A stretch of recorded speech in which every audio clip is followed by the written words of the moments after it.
बुलबुल की कहानी में आगे बढ़ने से पहले ये दूसरे एपिसोड में मैं कुछ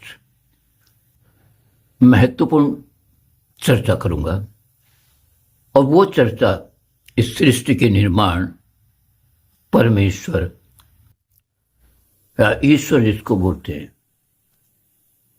उसके सबसे बड़े गुनाहों से पर्दा उठाती है। बहुत साफ शब्दों में मैं कहने जा रहा हूं कि ब्रह्मांड में दो हस्तियां ऐसी हैं जिन पर जुल्म ढाया गया, परमेश्वर द्वारा अत्याचार हुआ। उनका कोई कसूर नहीं था, ये मैं साबित करने जा रहा हूं। तो क्या परमेश्वर गुनहगार है जो लूसीफर या शुक्राचार्य को दंड दे रहा है, जो शुक्राचार्य की आंख फोड़ देता है और लूसीफर को स्वर्ग से निकाल फेंकता है? ऐसा क्यों? शुक्राचार्य गुरु, दैत्यों के गुरु जो है, राजा बलि के पक्ष में खड़े हैं। राजा बलि ने तीनों लोगों को फतेह करके अपने अधीन किया हुआ है, यानी देवताओं को अपने पैरों के नीचे रगड़ दिया है।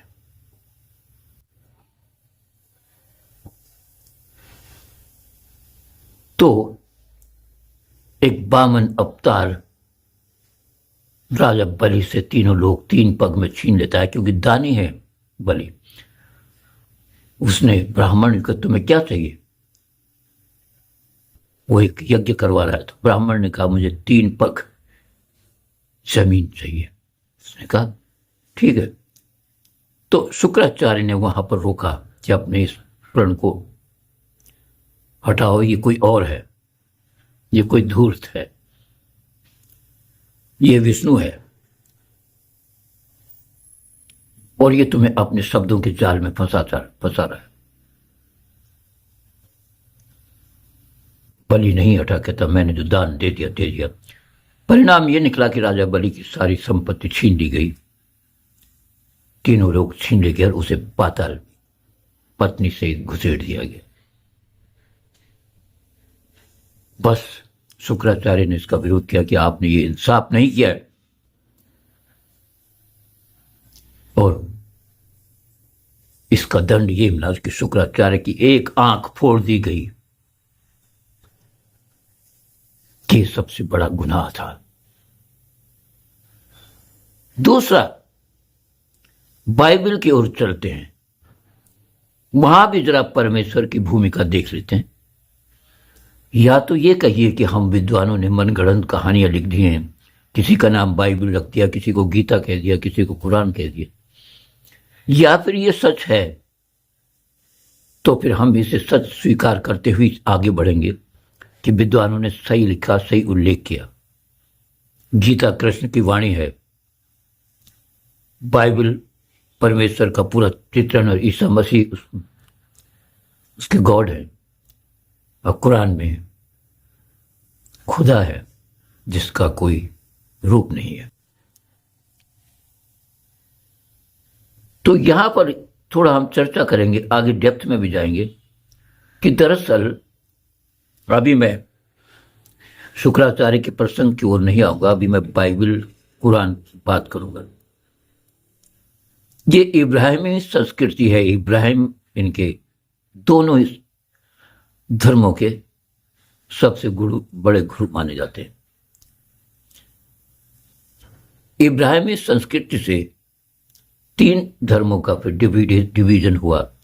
एक तो यहूदी कहलाए, एक जो इस्लाम को मानने वाले, दूसरे क्रिश्चियन जो बाइबल को मानते हैं। ये एक ही श्रृंखला, एक ही जड़ है, एक ही जगह से उत्पन्न हुई संततियां अलग अलग बट गई। और इनके अपने धार्मिक ग्रंथ है, एक तोरेत है जो हजरत मूसा के बारे में लिखा गया है, जिसमें दूसरा बाइबल है जिसमें ईसा मसीह के बारे में लिखा गया है। तीसरा कुरान है। इन तीनों को ये मान्यता देते हैं और गीता को कहीं भी मान्यता नहीं देते। ये कहते हैं कि जो गीता को मानने वाले हैं, ये जो हिंदू धर्म जिसको बोलते हैं, ये पाखंडियों का, चोरों का धर्म है। इनका ये मानना है। ये इनको काफिर मानते हैं क्योंकि उनका कहना यह है कि मूर्ति पूजक काफिर होता है। समझ लीजिए आप। अब मैं चलता हूं बाइबल पर। दुनिया में सबसे ज्यादा बाइबल को मानने वाले लोग हैं और संसार में यह समझ लीजिए उन्हीं का अधिकार भी है। हर देश पर उनकी कमर पकड़ रही है। ब्रिटेन ने इंडिया पर भी हुकूमत की है और पूरे नियम डॉलर या पाउंड ये उन्हीं की करेंसी से अंतर्राष्ट्रीय करेंसी भी मानी जाती है। तो ये मानकर चलें कि संसार पर उन्हीं का साम्राज्य है और बाकी सारे देश छुट भइए हैं जिन्हें उनके हुक्म को मानना ही पड़ता है। वो लोग बाइबल को मानते हैं, चर्च में जाकर सिजदा करते हैं। ईसा मसीह उनके गॉड है। इस्लाम में ईसा मसीह को बहुत बड़ा, सबसे बड़ा पैगंबर तो माना गया है, लेकिन उनको भगवान नहीं माना गया। खुद ईसा मसीह भी यही कहते रहे कि मैं ईश्वर का पुत्र हूं, ईश्वर नहीं। बहरहाल हम अभी इस प्रसंग पे नहीं जाएंगे, हम उस प्रसंग पे जाएंगे जहां पर कि लूसीफर के साथ बेइंसाफी हुई, उसे दंडित किया गया है। शुक्राचार्य का प्रसंग मैं सुना चुका हूं, अब लूसीफर पे आता हूं। लूसीफर जिसे परमेश्वर ये कहता है कि ये सुबह का तारा है, मेरे सबसे पहली सुबह का सबसे पहला सितारा है, star of the world, star of the haven, paradise, सबसे बड़ा, बहुत खूबसूरत है, अच्छा कद है, सुनहरे पंख हैं, खूबसूरत आंखें हैं, बहुत अच्छा गायक भी है और योद्धा। पूरे ब्रह्मांड में उसका सामने करने वाला कोई भी योद्धा नहीं है। वीर है, बलवान है, शक्तिशाली है, खूबसूरत है, गायक है। वो जो जिसे सबसे प्यारा है किसका? परमेश्वर का। यानी ये कह सकते हैं कि सबसे पहले उत्पत्ति परमेश्वर ने लूसीफर की है, फरिश्ते को, जिसको हम एंजल बोलते हैं। अब परमेश्वर ने जब पृथ्वी का निर्माण कर दिया, जनरेशन उत्पन्न करने के लिए वो तैयारियां चल रही हैं, कैसे मानव लोग चाहते हैं कि मैं एक मानव पृथ्वी पर पैदा करूं, और लेकिन उससे पहले एक बहुत बड़ी गड़बड़ होती है और साइंस उसको कैसे किस तरह डिफाइन करता है, ये मैं आपको अभी आपको सुनाता हूं और कैसे ये पुराणों से जुड़ती कथा। पृथ्वी पर करोड़ों वर्ष पहले डायनासोर का साम्राज्य था। कोई जीव नहीं था, सिर्फ डायनासोर पैदा हो गए और उन्होंने पेड़ों को उखाड़ तहस नहस करना शुरू कर दिया। उनके रहते हुए किसी मानव की, कुछ जीव जंतु पैदा हो चुके थे, किसी मानव की उत्पत्ति का प्रश्न ही पैदा नहीं होता था।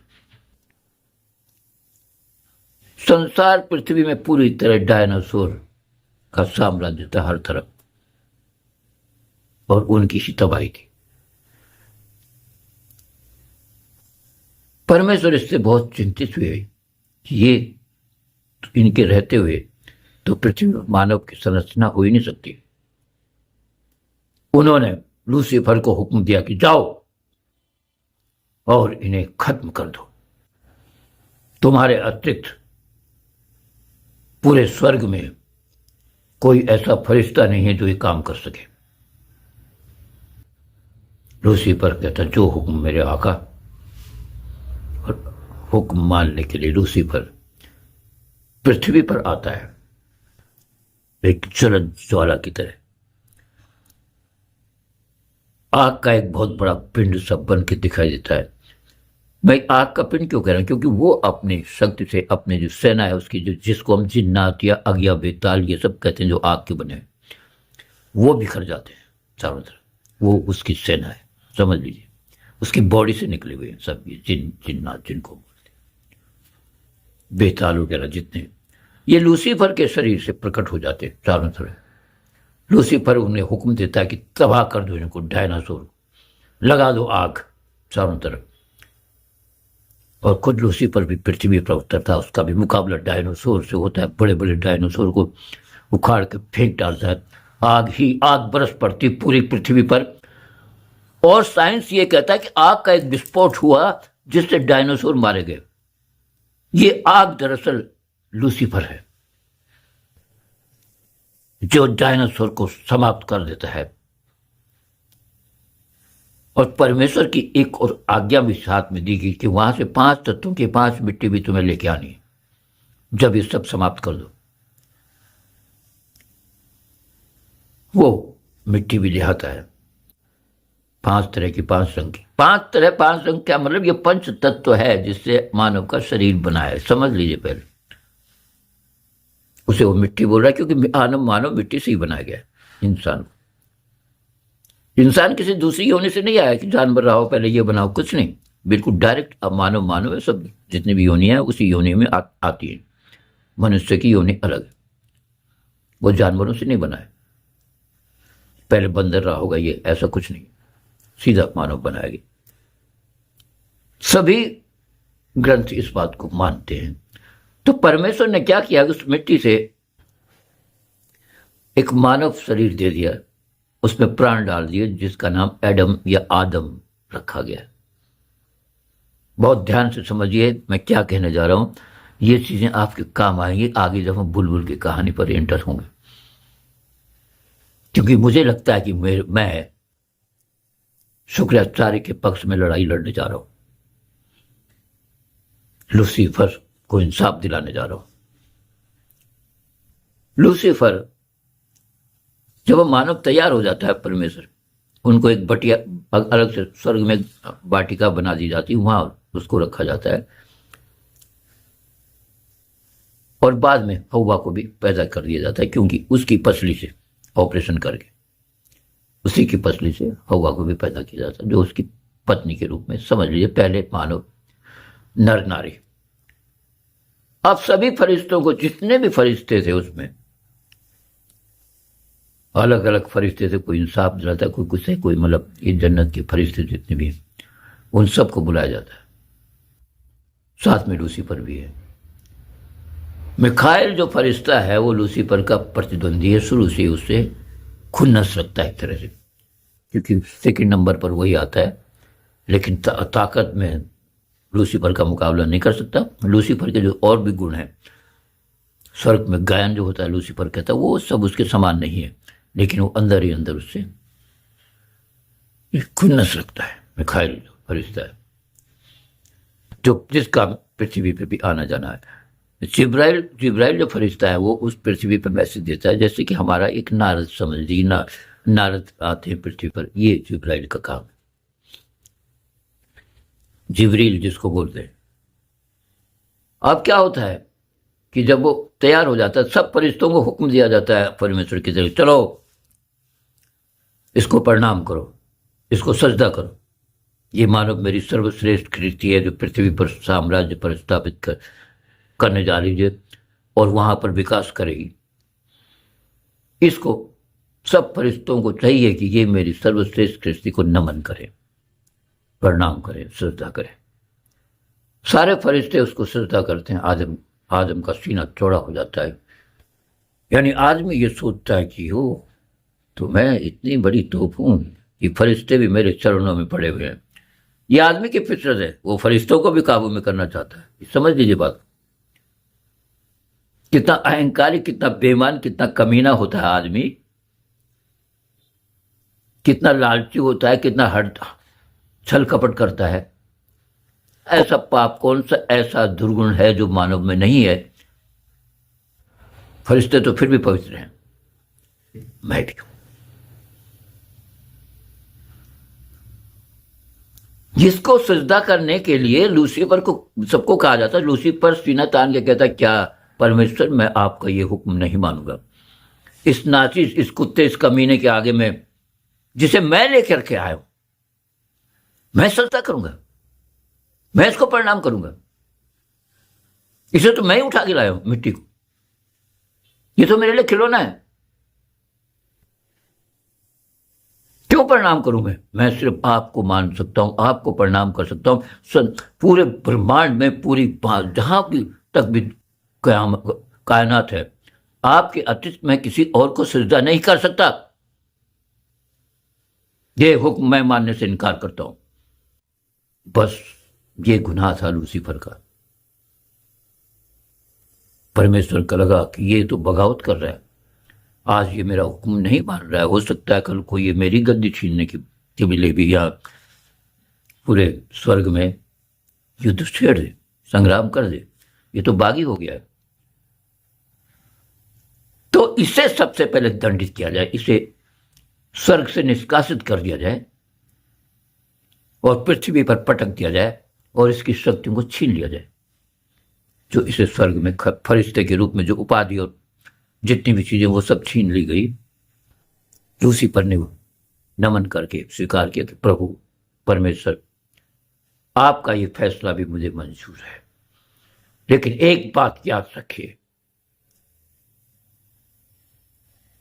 आप से ये मानव जिसे आपने बनाया, कुछ नहीं मिलेगा आपसे, ये कितनी भी आपकी आराधना करता रहेगा, आपको जो देने की शक्ति वो मैं छीन के मैं लेके जा रहा हूं। और याद रखना, ये जो मानव है, पृथ्वी पर कितने भी मानव पैदा कर देना आप, एक ना एक दिन मुझे परमेश्वर मारेंगे, आपको नहीं। आपकी सत्ता छीन लूंगा मैं।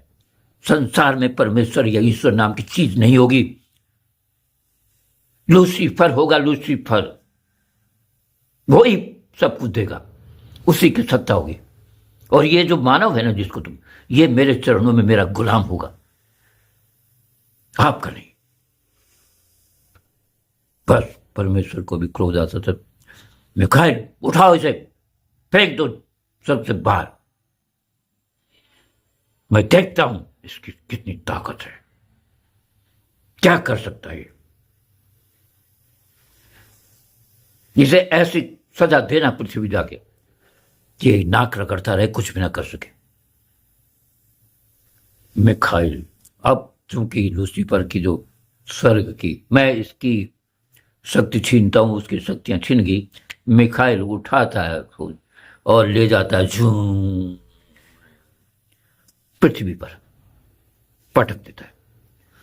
मिखाइल बोलता, तेरे से तो बहुत निपटना था मुझे, पर तब तो बहुत प्रॉब्लम थी, अब मैं ऐसा काम करने जा रहा हूं बेटा कि तू भटकता रहेगा, पंगु की तरह, अपाहिज की तरह भीख मांगता फिरेगा, कहीं तेरे को कुछ भी नहीं मिलेगा, कहीं कोई तुझे पनाह नहीं मिलेगी। अब लूसीफर अपने बचाव के लिए टकराता है, दोनों में युद्ध होता है बहुत जबरदस्त, और मिखाइल उसको बीच से अपने फर्श दो टुकड़े कर देता है, बिल्कुल बीच से काट देता है, और एक टुकड़े को अपने साथ ले जाता है, दूसरे को इधर फेंकता है, कहता है ये मैं कहीं ऐसी जगह पहुंचा दूंगा कि तुझे मिलेगा भी नहीं, तेरा जुड़वा भाई है, आप तो मर इधर, देखते हैं एक टांग से क्या करेगा। मिखाइल इसके दो टुकड़े करके चला जाता है। ये गुनाह था परमेश्वर का।